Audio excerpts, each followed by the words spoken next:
ए निर्वाचन में संबलपुर आरंभ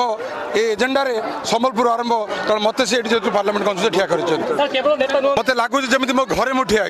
मो आखिरे लुह आस मोर कोह आमती भल पाए मुझे भावी नी तो मुझे मान बहुत कृतज्ञ मो भाई मान बहुत कृतज्ञ जे मोर ओडिशा 1 नंबर हेले मु सबुठ खुशी हेबी एवं आज संबलपुर विकास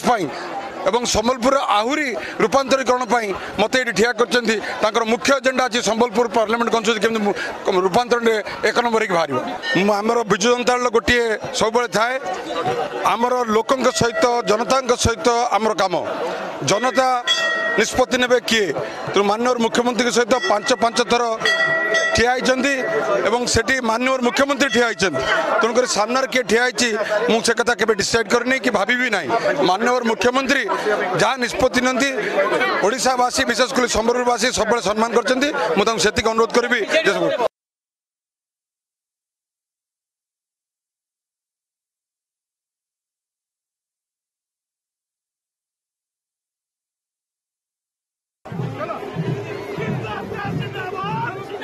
जिंदाबाद